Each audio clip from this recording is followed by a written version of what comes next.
So before I get into the demo, I wanted to just highlight two of the stats that Kate mentioned from the recent MYOB small business survey, as these really stand out for me.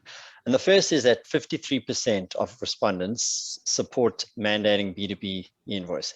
In the case of sole traders, it rises to 61%. And this makes sense to me because in many cases, it's the sole traders who are most susceptible to cash flow shortfalls. And they're clearly looking for e-invoicing to help them with their cash flow challenges. And the second standout is how half of the respondents, with those with websites, estimate that switching to e-invoicing will save them the equivalent of 1 week per year. I mean, that's a lot of time that can be spent on more valuable activities rather than things like rekeying invoices from suppliers. Okay, so let's just jump into the demo here. So the MYOB e-invoicing beta release is available today for early access participants. And I'll be doing a live demo using one of our test environments. And no, I'm not nervous at all. I mean, what can go wrong in a test environment? But let's go for it. Let's go live rather than a video if we can, right? Okay, so I have got in front of you the MYOB Essentials platform. And let's just, oh, that's okay. The first thing you need to do is to go and sign up for e-invoicing, right? And we're going to do that from our settings screen.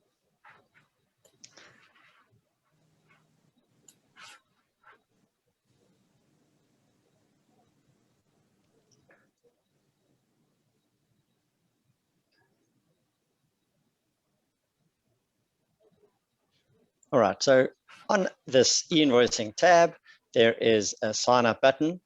And when I click on that, it takes me to a provider selection screen. So this is where you are able to select the e-invoicing provider that best suits your business.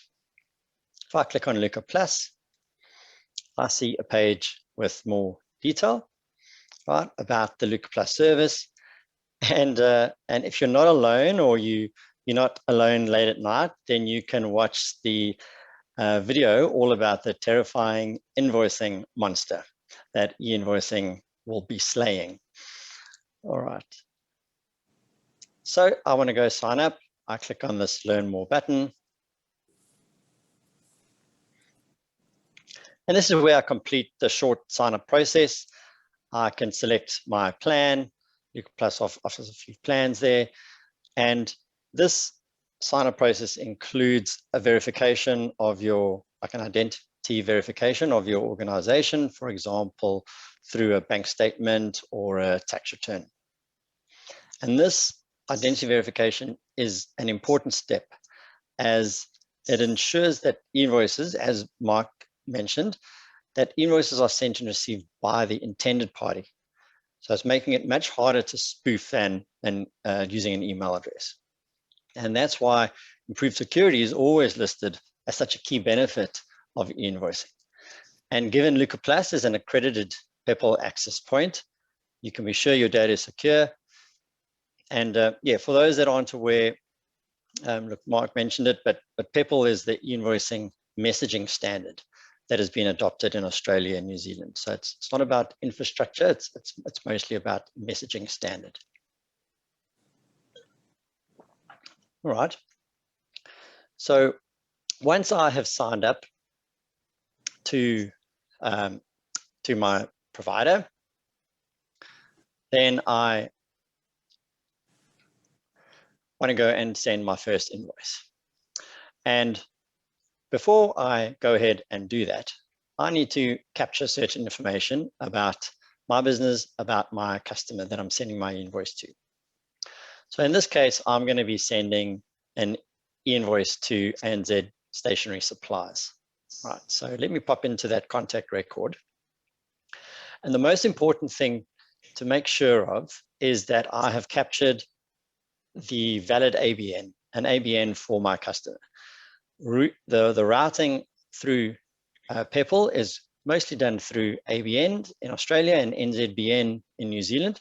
So without an ABN or NZBN, I can't send an e-invoice. And so you can see I've captured that ABN there, and the software does a check to the ABN lookup service, making sure that yes, this is a valid ABN. So that's all good. I also need to make sure that my own business's ABN is captured correctly, and that's done in the business details part of the software, address, etc. Because again, without my own ABN or NZBN, I won't be able to send an e-invoice or sign up. Okay, so now that I have validated my ABN information for my customer, I'm going to go ahead and create my invoice. Very straightforward, no different to creating a traditional invoice. So there we go, create invoice.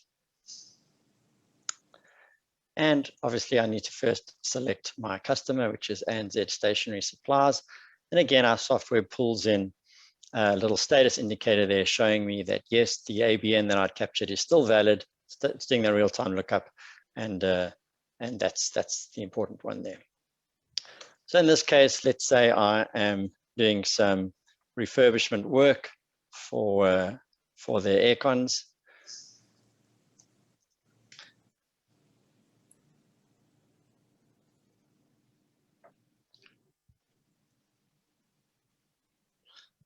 And you'll notice that, yeah, so pretty straightforward. It's the same as a traditional invoice, but the difference now you'll see is that there is a new send e-invoice button at the bottom of the screen. So I'm going to go ahead and click that. And once I do, I get the opportunity to attach any supporting documentation that I may want to send along with the e-invoice. So in this case, I'm going to go ahead and select my timesheet, just an example, and attach that in there. All right, and then I go and send off the invoice. And that's it, sent successfully. So no fussing with PDFs, no writing up emails. The invoice now just gets sent through to Lucaplus, who in this case was my invoicing provider that I had signed up with. And as Mark showed earlier, goes through the Peppol network and straight into the financial system of ANZ Stationery Supplies.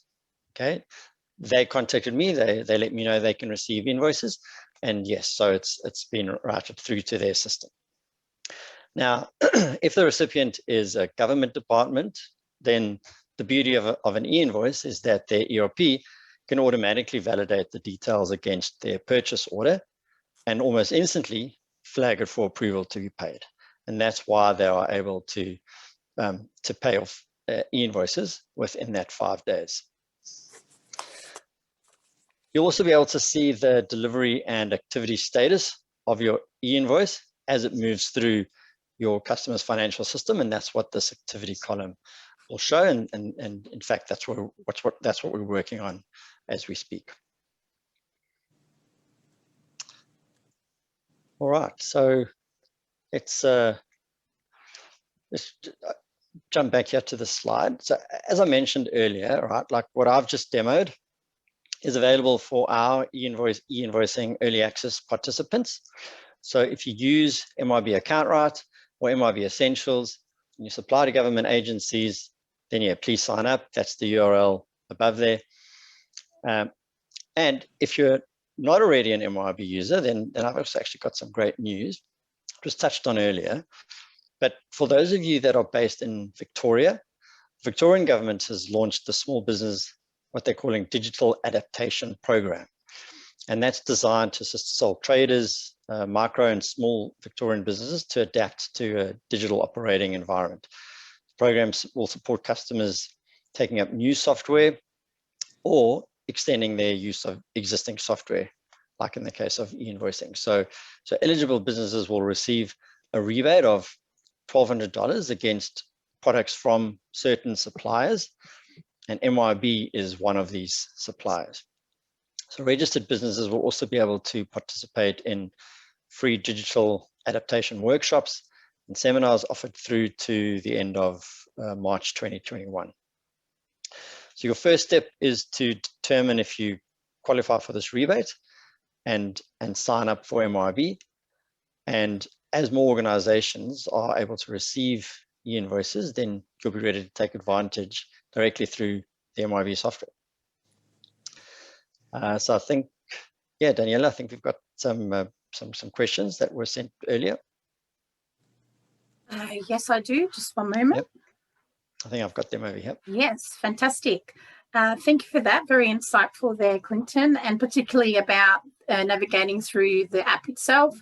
And some questions for you. Number one, when will MYOB be able to receive e-invoices? Yeah, so we are expecting to release e-invoice sending to all customers in late March. And as I mentioned, this will include handling of the system-generated e-invoice statuses that are received from the buyer, also activity history within the invoice, among others. And then we'll be building receiving capability in Q2. Yep. Fantastic. That's what our roadmap is looking like. Yep. Thank you, Clinton. Question number 2, how does e-invoicing work for an existing MYOB user or a non-MYOB customer? Yep. So we already offer electronic invoicing from MYOB to MYOB businesses today, and this will continue. That's not going to change. In the case of non-MYOB customers, well, the beauty of e-invoicing is that the sending and receiving systems, they don't need to be the same software. So MYOB suppliers will be able to send e-invoices to any non-MYOB software that is able to receive them. So like in the case of ANZ Stationery Suppliers, they told me that their software, the accounting software, can receive e-invoices, and so I was able to send them one. Yeah. Thank you, Clinton. And number 3 was a popular question amongst attendees. Which MYOB products actually support e-invoicing? Yep, so e-invoicing will be available in Account Write and Essentials. It is important that to realize that, recognize that in the case of Account Write, you'd need to open your file in Account Write browser to actually send and to track the e-invoice. So the browser interface has been released to all Account Write customers a month or so ago, a month or 2 ago. And yeah, so you need to click that button to open your file in the browser, and that's where the e-invoice functionality will be initially. Thank you, Clinton. And number 4, the big question's been thrown out by our attendees. What does the e-invoicing pricing model look like for existing and new MYOB customers? Yes, I'll take that first part. Look, MYOB doesn't charge anything extra for the ability to e-invoice. If you do pay a fee, that's determined by your e-invoicing provider, and it depends on the pricing plan that you've selected. Ray, you probably have more details on from a Lucaplus perspective. Yeah, that's right. Yeah. Would you like me to talk about now, or maybe later to combine with the Lucaplus? Well, we could actually wait to respond to the question for part 2. That's a good idea. Why don't we do that? That's not a problem. Well, thank you, Clinton. Very valuable there. I'm sure we've got some questions in our chat for you as well. So thank you. I'm sure you'll have the ability to respond to those after the event. So thanks once again. Yeah, there was actually one that caught my eye that I think someone was asking, if you're based out in regional Australia or New Zealand, and you don't, how will you be able to send an e-invoice once it becomes mandated? So the mandating is about government departments receiving the ability to receive an e-invoice. So that's what is being mandated. What's not being mandated is the prohibiting of sending a traditional e-invoice to government. So it's just that they need to accept both by that date. Yeah. So for those that are in the regions, they can continue sending traditional invoices.